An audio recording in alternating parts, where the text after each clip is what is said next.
More data from Pfizer and BioNTech say that their coronavirus vaccine is 94% effective in the over 65s and works equally well in people of all ages and ethnicities.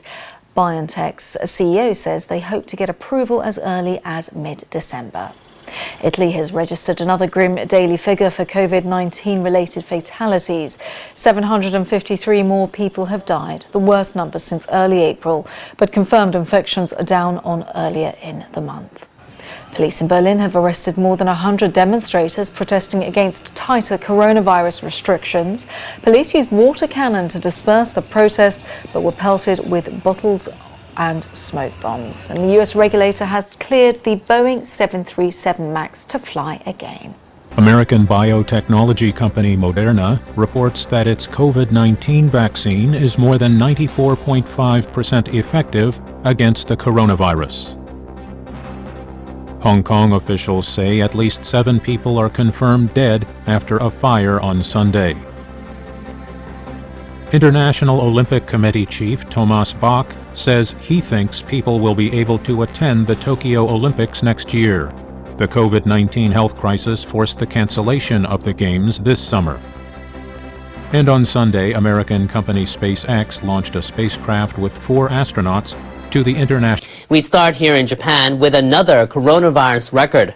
Officials confirmed more than 2,000 new cases on Wednesday, a continuation of a troubling upward trend. Just last month, fewer than 1,000 cases were reported each day. But the figure rose during the first 2 weeks of this month, prompting concerns about a third wave.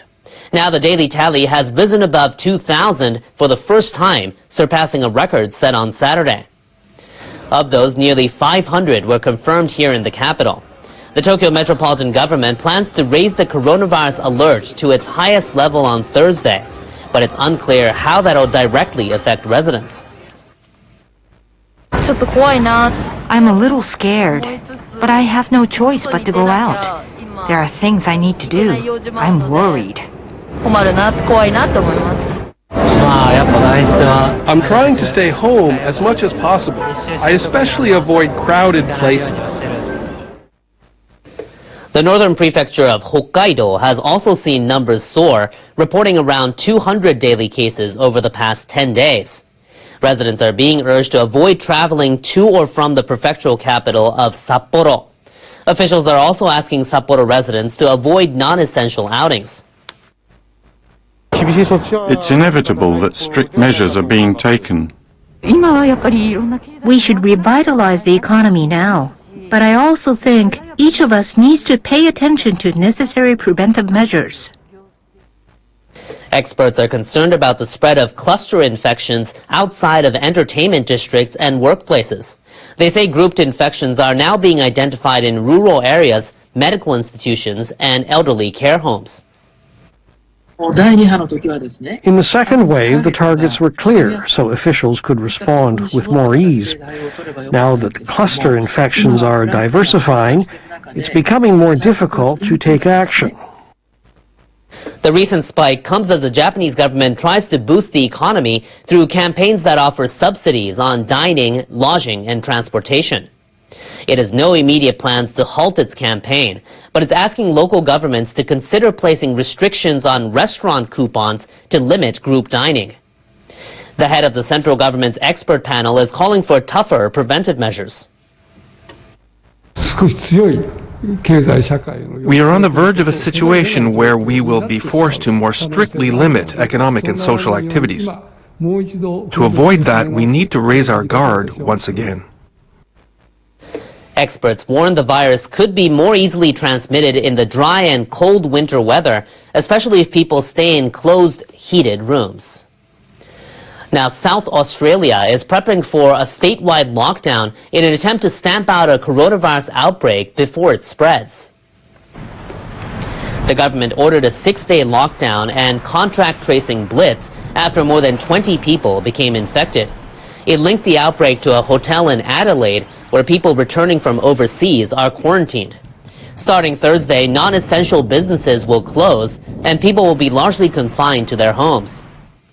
Officials fear an extremely infectious strain could spread far and fast, potentially creating a problem on par with Europe.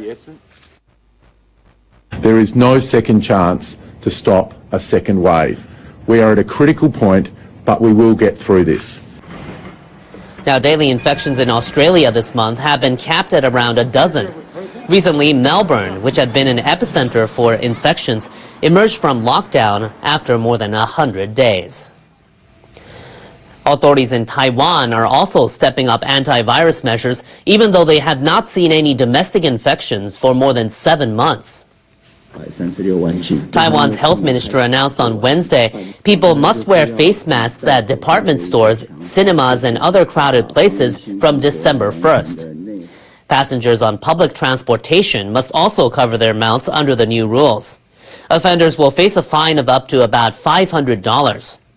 Taiwanese people will have to present negative PCR test results when entering Taiwan. Until now, only foreign travelers have been required to do so. For the entire pandemic, around 600 infections have been confirmed, but only 55 of them were domestic cases. Officials say the burden on medical institutions may increase if a simultaneous outbreak of seasonal influenza and the coronavirus happens in the winter. They also expect more people will visit Taiwan during the New Year holidays and the Lunar New Year period in February. The head of the United Nations is calling on the leaders of the world's richest economies to step up the fight against the coronavirus. He says they need to spend more money. UN Secretary General Antonio Guterres made the request to the Group of 20 economies in a letter released on Tuesday. He said about $28 billion is still needed to set up a global system under the World Health Organization. Such a system would aim to ensure equitable access to COVID-19 vaccines and treatment. He added it was up to the G20 economies to come up with the money. Guterres welcomed their recent agreement to extend debt relief for poor countries by 6 months until the end of June next year. But he said more relief will be needed and asked for a further extension. The G20 plans to hold an online summit on Saturday and Sunday. In other news, 2 people from Myanmar are coming to Japan to work in the hotel industry under a new visa category. The Japanese government introduced it in April last year to address manpower shortages. The Japanese embassy in Myanmar says they're the first from the country to enter Japan under the visa category for those with specific skills. The pair will work at a resort hotel in the southern prefecture of Okinawa. They passed the skills evaluation exam for the Japanese hospitality industry in October last year. But their departure was postponed because of the coronavirus pandemic. I'm very glad to work with Japanese people. I'm so excited. It's a great opportunity for me and even for my family since they lost their jobs due to the pandemic.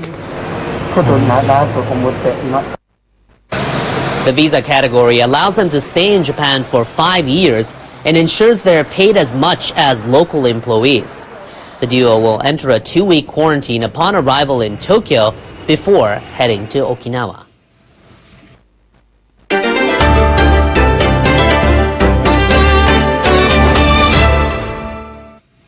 A number of countries in Southeast Asia say they're concerned about territorial disputes in the South China Sea. The Association of Southeast Asian Nations is calling for disagreements to be resolved peacefully.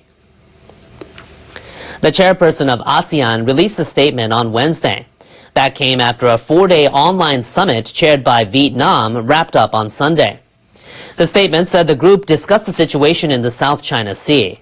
It said some leaders were concerned about land reclamation as well as activities and serious incidents in the area.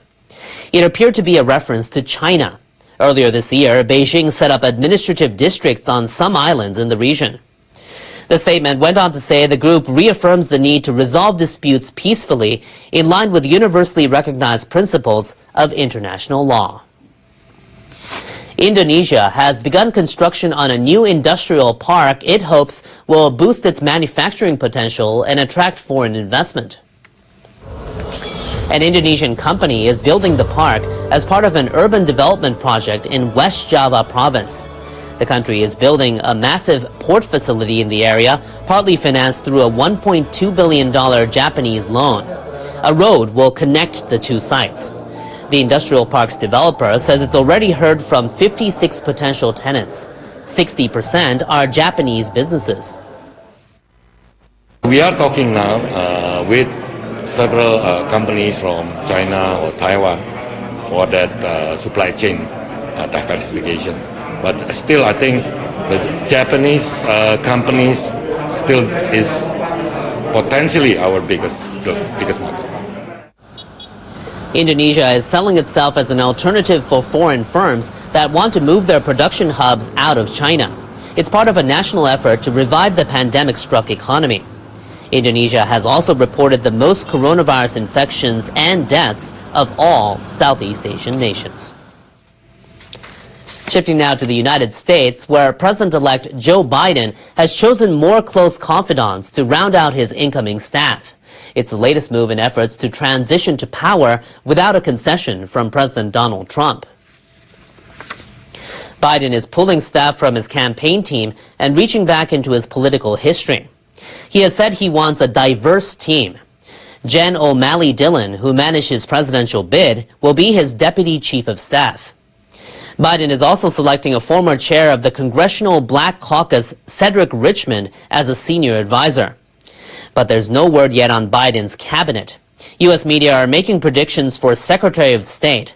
Names include former National Security Advisor Susan Rice and Senator Chris Coons from Biden's home state of Delaware. Two big-name Democrats are reportedly in the running to be ambassador to the United Nations. Pete Buttigieg, who dropped out of the presidential race to support Biden, and former Secretary of State Hillary Clinton. Now, President Trump is making his own staffing changes. He tweeted Tuesday he fired his government's top cybersecurity official, Chris Krebs, whose office rejected claims of election fraud in a statement. It said the vote was the most secure in American history. Trump lashed out at Krebs, alleging massive fraud without providing any evidence. Shortly before the firing, Krebs tweeted the claims have been either unsubstantiated or incoherent.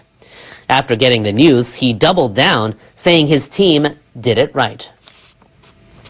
Switching now to the weather, residents of some Central American nations have seen a duo of hurricanes ravage their region this month. Those in Nicaragua are picking up the pieces after one made landfall earlier this week. Our meteorologist Jonathan O has more on the situation in our World Weather Report. Hello, it's been a very rough couple of weeks for those located in Central America as we had two major hurricanes making landfall in Nicaragua and moving toward the west and bringing some very heavy rainfall areas to the north and west as well. Here's a look at some of the video to give you an idea of how things looked on Monday as high waves and strong winds lashed Nicaragua as Hurricane Iota made landfall in the country Monday night. The rivers swell with roofs being torn off. At least 9 people have been killed in the nation because of this storm.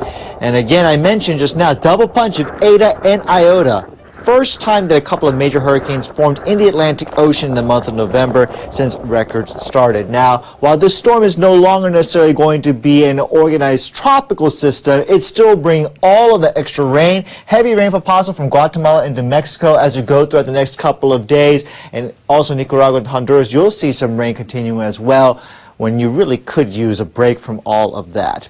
Across North America, eastern areas of the United States under the influence of high pressure with a lot of cold air coming in from the north, so you'll be seeing temperatures really dropping off. Over to the west, you might see a lot of clouds rolling through, and the reason we have a couple areas of low pressure coming in that's bringing in the chance for some rain, some snow, and some strong winds as well. We're going to Thursday with showers expected from Vancouver into Seattle over toward the east.